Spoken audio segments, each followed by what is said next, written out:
Halo saudaraku, sebenarnya 4 kitab dalam PB itu ada kaitan isinya dengan 7 kitab dalam Perjanjian Lama. Misalnya kitab Yakobus itu isinya mirip dengan kitab Sirach.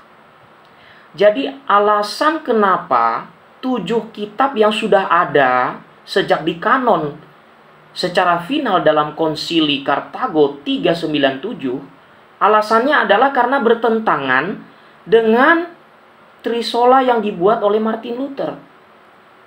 Jadi mengatakan ya, saudara mengatakan bukan Martin Luther yang membuang.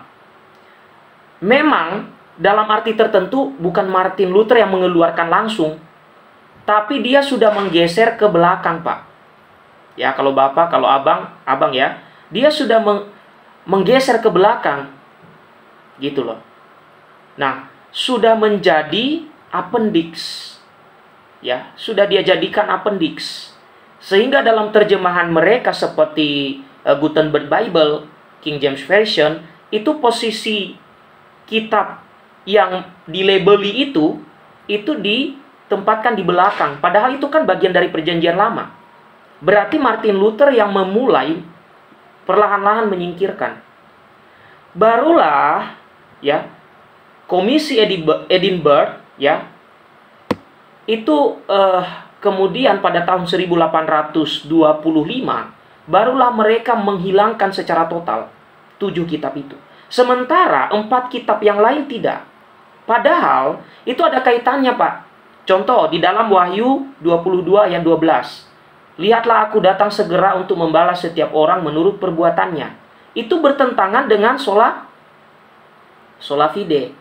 Atau di dalam Yakobus ya 2 ayat 22, iman bekerja sama dengan perbuatan. Itu bertentangan dengan solanya Martin Luther.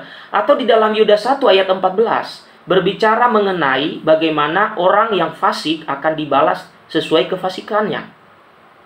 Atau di dalam Ibrani 10 ayat 26 yang berkata bahwa kalau kita berbuat salah setelah kita mengenal kebenaran, maka kita akan menghadapi penghakiman terakhir seperti di Matius 25 ayat 31 sampai 46. Begitu pula yang ada di dalam 7 kitab yang benar-benar dihilangkan itu.